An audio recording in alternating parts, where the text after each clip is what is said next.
Hey everybody, this is Scott from Wall Street Prep, and I'm going to use this video to answer a question we get a lot from our trainees, which is, can I go through your courses, whether it be a financial modeling course, an Excel course, an accounting course, can I go through these courses using Excel for a Mac? And the answer is yes, you absolutely can. You may notice that the instructor in these courses is using some shortcuts that you will not be able to use, but other than that, the functionality really is identical except for some very advanced features that we really don't get into at all.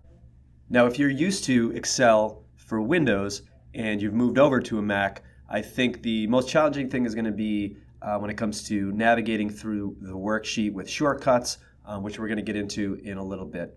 But first, I wanted to touch on another question we get sometimes, which is about virtualization software. And what virtualization software does basically is it'll let you run a different operating system alongside your current operating system. So if we're on a Mac here, we can actually run Windows and therefore run the Windows version of Excel on your Mac. I think the two most widely used pieces of software are VMware Fusion that you can get here at vmware.com, or Parallels Desktop for Mac is another widely used one. I actually use Parallels myself. Here you can see I have the Mac version of Excel here on one screen, and I move over to another desktop space that I have, and I'm in the Excel version here. So I'm not going to get too much into virtualization software. I did just want to point that out, that if you're really used to using Excel or some other applications in Windows and you've moved over to a Mac, it might be something you just want to look into.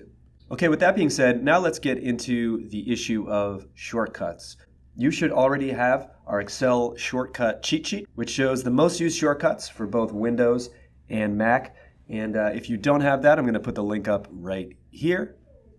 What you're going to notice is that there are a lot more options for the Windows version. And I want to go over why that is. So if we focus on the rows and columns section of this cheat sheet here, you'll see a little hole there for the column width and the row height shortcuts. And you'll also notice on the Windows side that those all start with the Alt key. And what those are, they're not really shortcuts. They're called accelerator keys.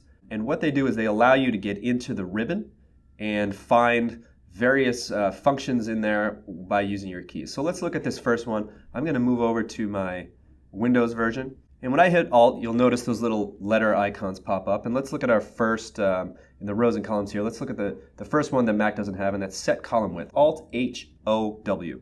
So Alt, and then H for Home, okay?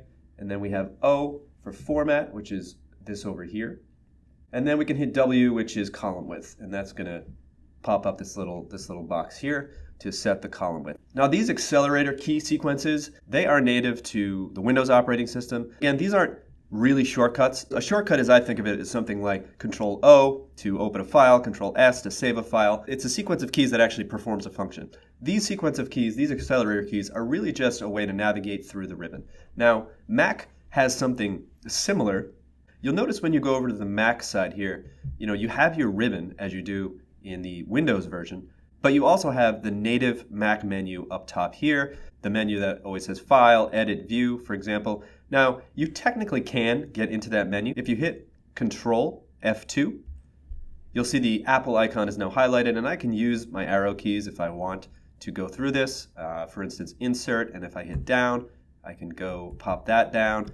I can insert a function by going here, hit Return, and I have my Formula Builder bar that pops up. So again, that's sort of similar to the accelerator keys on Windows. You're basically just getting up into the menu bar and choosing things to do with your arrow keys. I don't think you're going to find it as useful, and personally, I just use my mouse when I don't know a shortcut. I'll let you make that decision whether you want to use the, again, Control F2 and sort of navigate through the menu that way.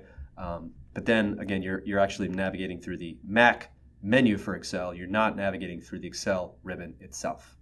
Okay, next I'm going to show you some Mac settings that you may want to disable if you want to use the full range of the shortcuts here we have on the Excel shortcut sheet. And we're going to focus on two things. One is the use of function keys and how that works on a Mac. And then we're going to specifically disable a default Mac setting that's going to allow you to use the Control arrow keys in order to move through the worksheet a little bit, which is something, if you're familiar with navigating through Excel with shortcuts, that's something that you probably do use. So let's get into the function keys first. As you know, function keys are sort of a fundamental part of using shortcuts, and on a lot of Macs, such as the MacBook I'm using, the function keys, that's specifically the F1, F2, F3, they double as some settings such as volume settings, brightness and contrast settings. So if I hit, for example, F2 right now, you'll see the brightness icon come up.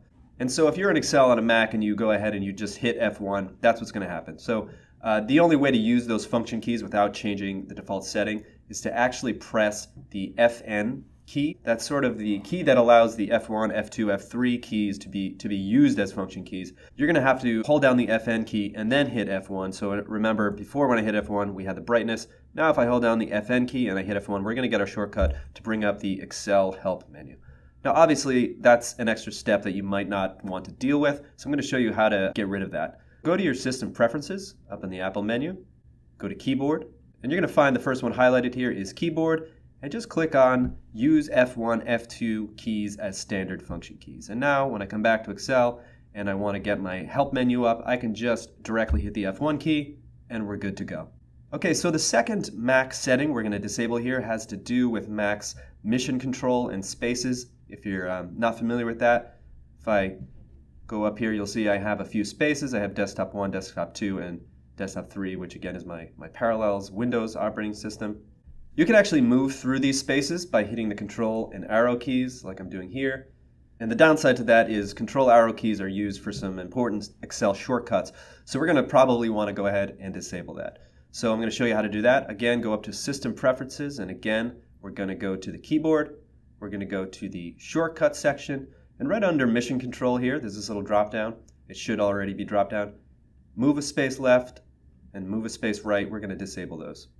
So now when I go back to Mac Excel, I can now use the shortcut to go to the other side of the continuous range. I can hit Control right arrow, and now I'm all the way on the right side of this range here in row 5, and now I'm on the left side. So those are two settings you're probably going to want to disable in order to use your shortcuts as you would on Windows.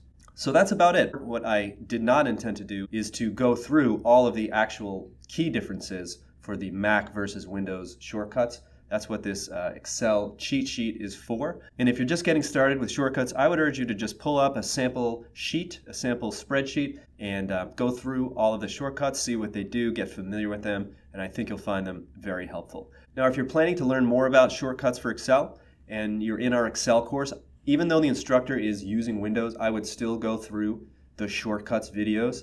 The keys themselves might be different, but he does get into why certain shortcuts are going to be helpful for you, what the most important shortcuts are, which ones you absolutely should be using. So I still would watch those videos and just keep your cheat sheet handy and look at the actual key differences there. Okay, thanks for watching.